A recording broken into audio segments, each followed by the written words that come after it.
Assalamu alaikum and greetings. My name is Shwa and I'm the host and founder of a podcast called Light Up with Shwa. It's a weekly podcast on conscious living and parenting. I have a very special guest, a young guest with me today, whom I have been meaning to interview since last year. And I'm very happy that he is available today. Please, Jawad, can you introduce yourself with your full name and who you are and what do you do? Thank you so much, Shua. My name is Javed Hashmi. At night, I'm a physician, so that's my night job. But my full-time day job, you can say, is I'm a PhD candidate in the study of religion at Harvard University, where I specialize in Islamic studies. Okay. So I initially trained as a physician, but my real passion and what I went down the path of another path, which was the study of religion. So I do have a bachelor's and master's both in Arabic and Islamic studies, and now I'm in the middle of my PhD as well. So you did in parallel while you were doing your medical school, like you have bachelor's in another area. Oh, wow. When did you get the time to do all that? And I don't think you're that old. It's a long story. Okay. And a very circuitous route. I mean, I got my degrees not in the traditional order even, but bottom line is that eventually I realized that if I wanted to do this seriously, I did need to go back to complete that bachelor's degree, master's degree, and the PhD to do all three of those. And before all that, I did do, at the very start of this kind of transition, I did a fellowship in medical ethics with an interest in Islamic bioethics. But I realized that unless I went all in, I would not truly understand these topics, and I would only have a surface level understanding. So that's what compelled me to just go all the way. Okay. So very good. So you went all the way into medical field, which is as an MD. Yes. Is that like a general physician? So I'm an emergency physician, which is a generalist, you can say. We bill as a specialist, but emergency. Emergencies. You are expect to see whatever walks through the door. So in that way, I would say that I'm definitely what do they say? A jack of all trades, master of none. That's really what an ER doc is. Okay. All right. Okay. So while you are on this topic, instead of going to parenting first, let's talk about why Islamic studies, why religion. What can you say about it? Well, what I would say is that I have always been interested in the humanities, history, religion, politics, anything really humanities related. Ever since I was a child, I've been interested in. But I think due to kind of cultural pressures, being South Asian, being of Pakistani ethnicity, we really only had two choices in life: be a engineer. Now opened up the street, it's really either medicine or engineering. And in fact, I did study engineering for 2 years. Oh, you did? Oh, wow. I did. Yeah. So I've done it. So I did engineering for 2 years. I realized it wasn't for me. I switched to the other option then, which was medicine. I quickly realized that it's not of my interest either, but now I'd already switched. And so I said, you know what? It's too much of a sunk cost now. Wow. So whether or not that's a correct way to think is a different story. But so I did medicine really out of obligation, cultural kind of pressure, not really direct parental pressure. They didn't force me to do anything. Yeah. Nice boy, huh? Nice son. Not blaming your parents. No, I'm not blaming them. I know. Although there are, in retrospect, things that I now realize, and that's in hindsight, that there are certain things I think parents need to do that maybe, in a Pakistani culture is not common to do. Right. And so, and we can talk about that. Yeah, definitely. Let's talk about you grew up here. Were you born in U.S.? I was born in the U.S. I was born in the Bay Area, San Francisco Bay Area, California. Okay. So you have been also in United States all over, to East Coast to West, from East Coast to West Coast. Okay. Go ahead, please. So yes, I did grow up in the United States. And so as far as parenting is concerned, I mean, I'm not a parent, so it can sometimes come across as presumptuous for me to give any parenting advice. But I don't think so. No, I don't think so. You go ahead, please. So where I would say that I would want to give input is exactly on this, which is career, um, as far as children are concerned. So what I think is important for us to do, and there are certain sociological reasons we can say why this isn't the case in traditional Pakistani families or traditional Asian families, and why it's the case in the United States.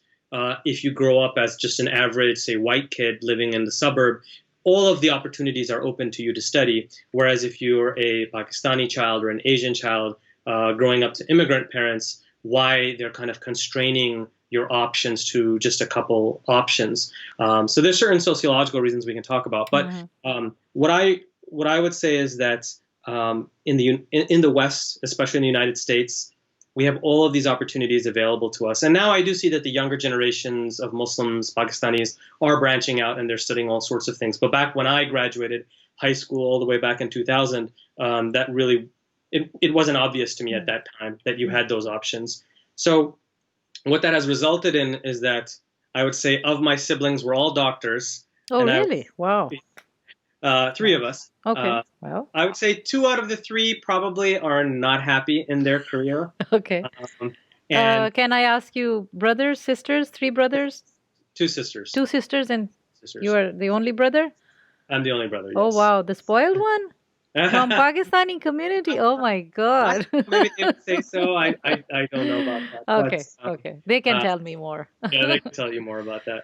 Um, but yes, and so my elder sister, her name is Sarah Dean. Okay. She's also involved. She's involved in interfaith dialogue, and she's very active in the Muslim community of Mm. her area.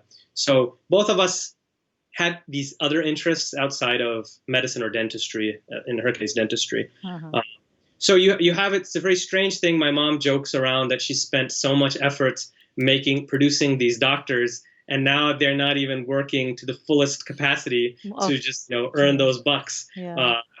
This has a certain financial cost. What I'm doing, right? I've losing hundreds of thousands of dollars by switching the line that I'm going into. Right. But that's why I think it's important that as a parent at a very young age, instead of a one-way you do this, you do that, where the parent kind of tells the child what to do.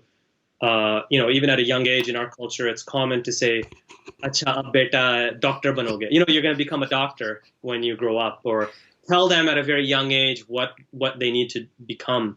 I think that's a very bad way of doing it, because we were all created with a certain nature, certain internal disposition, certain interests, and it's impossible to change those. So when I was in third grade, I remember I was good at math. I was good at science. That's an obligation as an Asian Pakistani to be good at those things.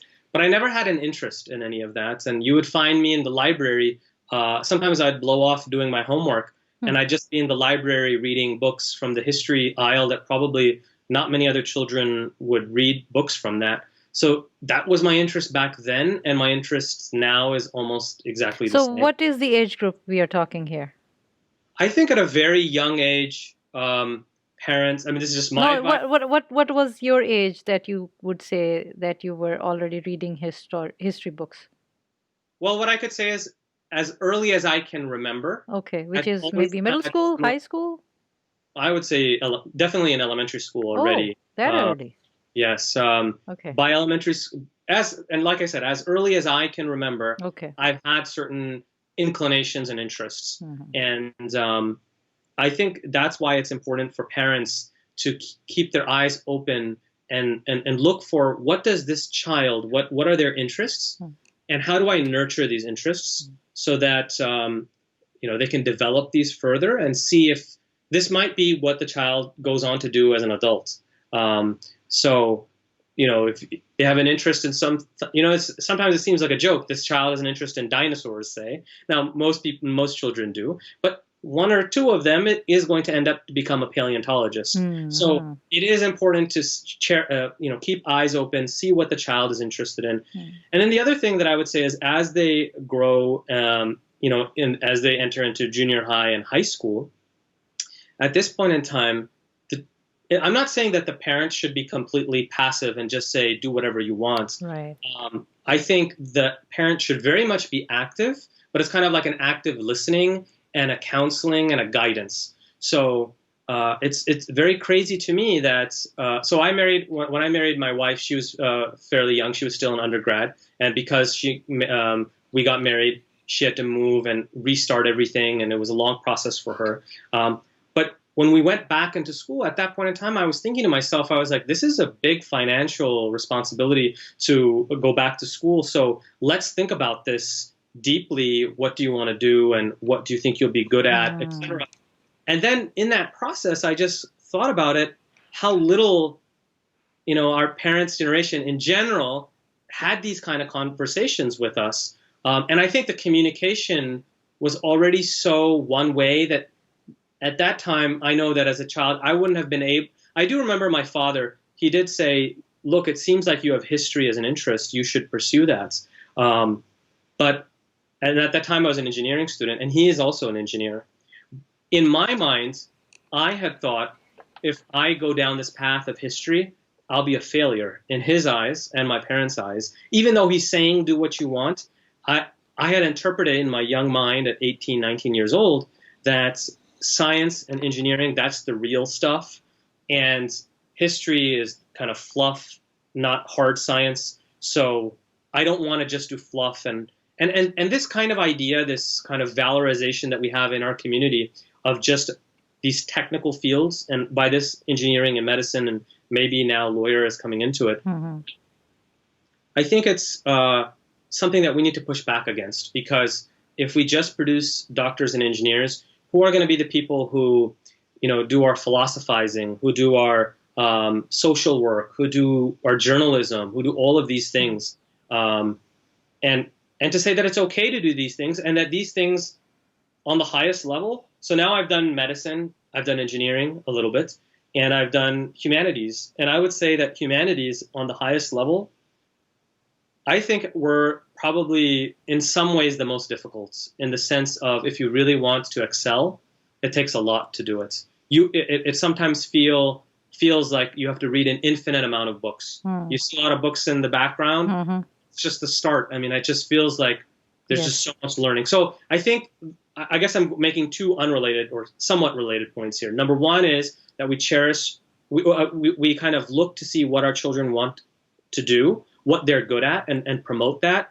And then the second thing is that we don't just focus on a couple technical fields, and instead branch out and see what are the other possibilities. And that's how we're going to become a diverse community that is actually making an impact in the world. Because it's often the case that engineers and doctors are so busy in their lives that they're really not contributing. That's not always the case. But so that's why I think it's important to nurture this next generation to go on and do all sorts of things, whether that's being a musician, an artist, a journalist, working in a human rights organization, a lawyer. Anthropology is all of these history, things. Journalism, very much. I have so many subjects that I can mention, or the career paths. So anyways, that's very good. Yeah, you're right. I agree. Recommend. Yeah. Can you say something about, to address the younger generation, let's say they can respect their parents and all, but to give them some tips and skills that how can they manage or balance or push back respectfully their parents. Can you help there with that, because you have been through all these paths? So are you on? I hope you're still talking to your parents and not you didn't disconnect from them, but that's good that you are respectful and all. But how? It's a very difficult balance to keep, and in our communities, because when you say no, it means, oh, that's it. I mean, you are disrespecting. It doesn't. You can't disagree and move on. And it's not with our parents only. It's a general culture that we are in sometimes. So anything you can say about that? Absolutely. And I do want to clarify that my parents did not force me into anything. Mm-hmm. And I'm very grateful to them. And yes, I'm on good terms with them. I'm very grateful to everything that they've done. Mm-hmm. They're the reason why I'm here. Right. There, I would like to add another as a parent that they did their best as much as they knew from their Right. perspective, because Absolutely. they are also coming from, a very rich background. So They're coming from a different country, different culture, yeah. and there are all these new challenges that are in when you move to a new country, especially a Western country that's so radically different. And I actually think that my generation is going to make similar mistakes because. Thank you for watching or listening to Light Up Pichwa podcast with Javed Hashmi this week. This was part 1, episode 109 with him. If you want to know more what he has to say about his generation and other things, please tune in next week on Light Up Pichwa podcast, episode 109, part 2. You can find this podcast on YouTube, iTunes, TuneIn Radio, Spotify, Castbox, iHeartRadio. The page is also available on Facebook, Instagram, LinkedIn, Twitter. And I would appreciate if you can leave a comment or two and let me know what you think of this episode or any other episode. You can visit my website, lightuppichwa.com, and express your comments there as well. So stay tuned for next week. Take care.